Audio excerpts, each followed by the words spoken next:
Gold, trusted gold buyers. మీరు తాకట్టు పెట్టిన బంగారాన్ని విడిపించి ఈ రోజు ఉన్న మార్కెట్ ధరకు కొనబడను. ఎప్పుడన్నా చూసుకోండి అంతే కదా. ఇప్పుడు మన కడుపు నిండితే తినడం మానేస్తాం కదా, మనసు నిండితే పని చేయడం మానేస్తాం. అట్లా. అండ్ మీతో ఇంటర్వ్యూ అనగానే నేను కొంచెం నాకు తెలిసిన కాంటాక్ట్స్ ద్వారా మీ గురించి కొన్ని విషయాలు తెలుసుకోవాలని చెప్పి ప్రయత్నించాను. అయితే మీరు పేరు అడగొద్దు, ఒక వ్యక్తి మాత్రం ఒకటి చెప్పారు. ఏమని? డ్రెస్సింగ్ విషయంలో చాలా పర్టికులర్. ఈవెన్ అమ్మ క్యారెక్టర్ చేస్తున్నా సరే, అది కట్టుకునే చీరైనా సరే బాడీకి అతుక్కొని ఉండకూడదు, చాలా జాగ్రత్త ఉంటుంది. అండ్ ఇంకోటి, చేసే రోల్స్ కానీ ఎంత అమౌంట్ అయినా సరే తనకు కంఫర్ట్ లేకపోతే కొంచెం గ్లామరైజ్డ్గా కనిపించాలి అనిపిస్తే అలాంటి రోల్ వస్తే ఒప్పుకోదు మాధవి. ఈ రెండు విషయాల్లో చాలా పర్టికులర్ అని చెప్పారు. అవునండి. డ్రెస్సింగ్ విషయంలో అంటే మనము కట్లు బొట్టు అన్నారు కదా పెద్దవాళ్ళు, దాన్ని బట్టే నాకు నువ్వు నన్ను ప్రేమించకపోయినా పర్లా, ఇష్టపడకపోయినా పర్లా, నాకు మర్యాద తక్కువ ఇస్తే మాత్రం చెప్పు తిరగేసి కొడతా. అంటే నీకు తక్కువ ఇవ్వడం అలవాటు ఉందో, నేను తక్కువ తీసుకోవడం నాకు అలవాటు లేదు. You have to respect. ఆ డిగ్నిటీ, రెస్పెక్ట్ అనేది ఫస్ట్ వచ్చిన తర్వాత నెక్స్ట్ ఇంకేదన్నా. ఇది చెప్పినందుకు ఎవరో కామెంట్లో రాశారు, శుద్ధపూసుని ఏదో రాశారు, నాకు తెలియదు అదేదో. అంటే ఆ కామెంట్స్ కూడా నిజంగా వాళ్ళకు కూడా ఒక ప్రొఫెషన్ అనుకుంటారు. యూనివర్సిటీలో డిగ్రీ చేసినట్టు ఓపిక్గా కామెంట్లు రాస్తారు. దట్స్ ఓకే, కానీ దిస్ ఇస్ మీ. అంటే నేను ఇలాగే ఉన్నా, నేను ఇలాగే ఉంటాను. మీరు కావాలంటే నా ఫేస్బుక్, ఇన్స్టా ఏవి చూసినా కూడా నేను నా అంటే వేరే వాళ్ళు ఎలా వేసుకుంటారో వాళ్ళ ఇష్టం, నేను వాళ్ళని కామెంట్ చేయట్లేదు. నాకు I'm not comfortable showing skin or even on screen కూడా వాళ్ళే ఒప్పుకోరు అసలు. But they are also very happy the way I present myself. అంటే దీనివల్ల ఒక లాభం ఉంది మేడం. ఇప్పుడు కొంతమంది ఆర్టిస్టులు ఉంటారు, వాళ్ళు చేసేది చిన్న సినిమాలు కావచ్చు, తక్కువ సినిమాలు కావచ్చు, బట్ వాళ్ళ స్క్రీన్ మీద కనిపించినప్పుడు ఆడియన్స్ మా మనిషి అని ఒక యాక్సెప్టెన్స్ ఉంటుంది. యాక్సెప్టెన్స్ మీకు అది ఉంది. Thank you so much. చూడంగానే అదే మాధవి గారు ప్రతి ఆడియన్స్ రిలేటెడ్ అవుతాడు అనమాట. Thank you, thank you. So దీనివల్ల మీరు తీసుకున్న డెసిషన్ వల్ల మీకు వచ్చిన లాభం ఇది. Thank you. అండ్ ఇప్పుడునే కదా, నేను ఐ వాజ్ వెరీ థిన్, చాలా ఇంత సన్నగా ఉండేదాన్ని, చాలా సన్నగా ఉండేదాన్ని అసలు. కానీ అప్పుడు కూడా నాకంటే ద వే అంటే మేబీ వచ్చిన ఫ్యామిలీ బ్యాక్గ్రౌండ్ కావచ్చు, బట్ మేబీ నాకు అలాగా ఇంట్రెస్ట్ లేదు. మోడర్న్గా ఉండాలని కదా, ఎప్పుడు శారీస్ ఇష్టం అనమాట, శారీస్ కట్టుకోవడం ఇష్టం అలా. అండ్ ఇండస్ట్రీలో సుకుమార్ గారి సినిమాలు ఎంత బాగుంటాయో సుకుమార్ గారి ఆడిషన్లు ఇంకా అంత బాగుంటాయంట. అంటే చాలా విచిత్రంగా జరుగుతాయి అంట ఆయన ఆడిషన్లు. అంటే నేను ఎప్పుడు 100% లవ్ చేశాను. దాని తర్వాత రంగస్థలం వచ్చింది కానీ అప్పుడు చేయలేకపోయాను. ఒకటే చేశాను. అప్పుడు కూడా ఆయన అసలు అంటే అసలు ఆయన అన్నారు చాలా చిన్నగా, అమ్మాయి చైతుకి మదర్ అంటే చిన్నగా ఉంది అని అంటే ఏదో ముడేసుకొని ఏదో ట్రై చేసి వెళ్ళాను అనమాట. మొత్తానికి 4-5 సార్లు వెళ్ళిన తర్వాత ఆడిషన్లో నాకు సుకుమార్ గారితో ఆడిషన్లో కానీ లేకుంటే షూట్లో కానీ ఒక ఇంట్రెస్టింగ్ డే కానీ. ఆయనకి స్వీట్స్ చాలా ఇష్టం. ఆయనకి మొత్తం ఆ డైరెక్షన్ డిపార్ట్మెంట్ అందరికీ స్వీట్లు ఇష్టం, బాగా ఇష్టం స్వీట్లు. ఇన్ని స్వీట్లు తీసుకెళ్ళేదాన్ని నేను.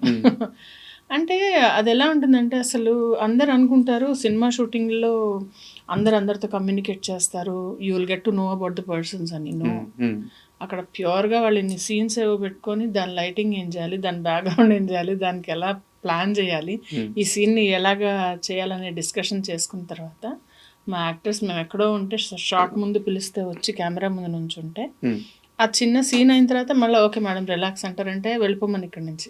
ఓకే, రిలాక్స్ అనేవాడు. వెళ్ళిపోయి అక్కడికి వెళ్ళి ఎక్కడో కూర్చుంటే మళ్ళీ షార్ట్ ముందుకు రావాలి. అంతేగాని వెళ్ళి సార్ మీరు బాగున్నారా, మీ ఊర్లో ఎలా ఉంది, అన్నీ ఓకేనా, మీ సంగతులు ఏంటనేది ముచ్చట్లు పెట్టడానికి వీల్లేదు.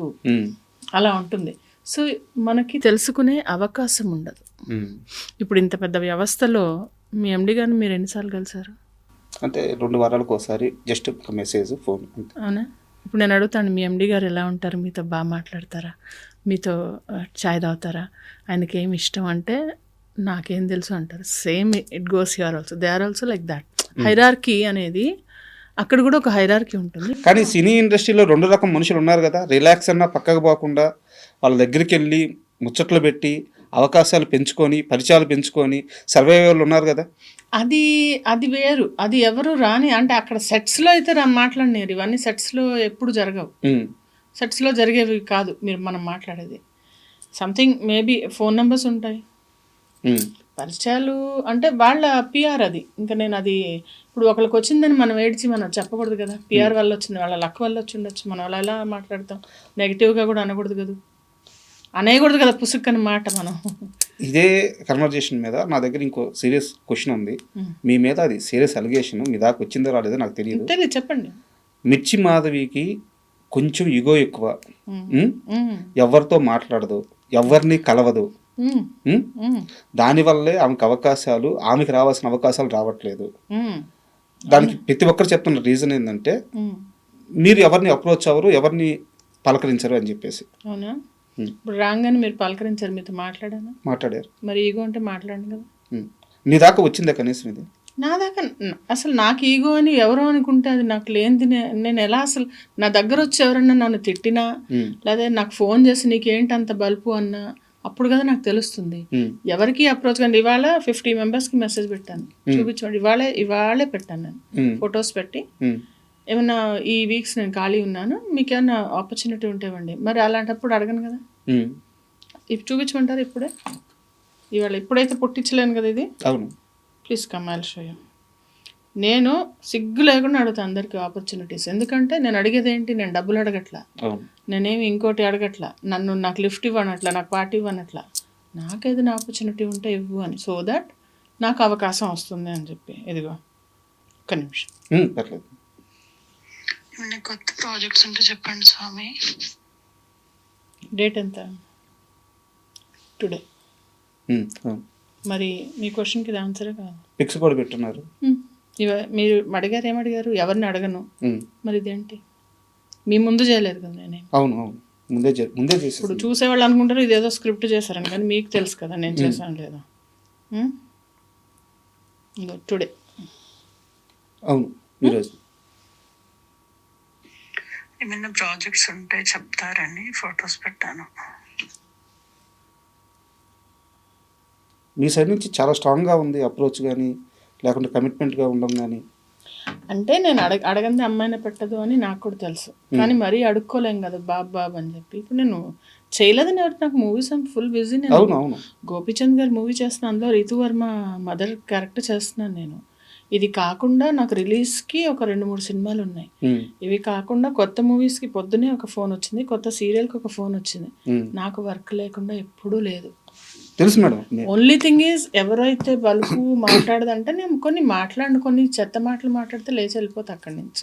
ఎందుకంటే నేను ఆ వొకాబులరీ నాకు అర్థం కూడా కాదు. కొంచెం ఎంటర్టైన్ కూడా అవసరం లేదు కదా. ఇప్పుడు నాకు నిజంగా మనస్ఫూర్తిగా ఒకరితో మాట్లాడాలని ఇష్టం ఉంటే ఎవ్వరు ఆపలేరు నన్ను. నాకు ఇష్టం లేకుండా నేను ఎవరిని పూసుకొని రాసుకొని తిరగను.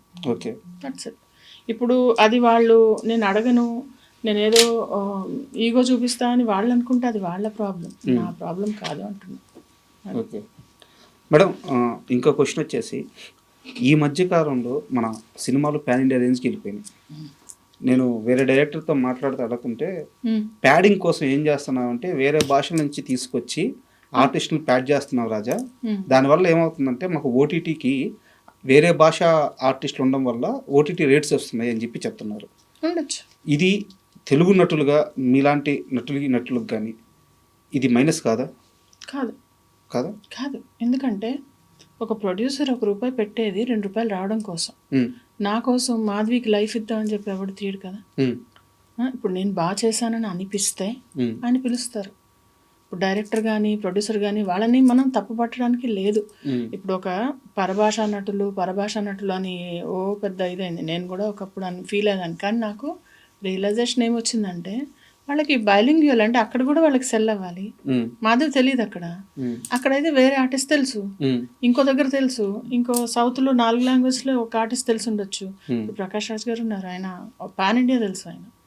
ఆయన హిందీ సినిమాల్లో ఆయన పెట్టంగానే హిందీ ఆడియన్స్ కనెక్ట్ అవుతారు.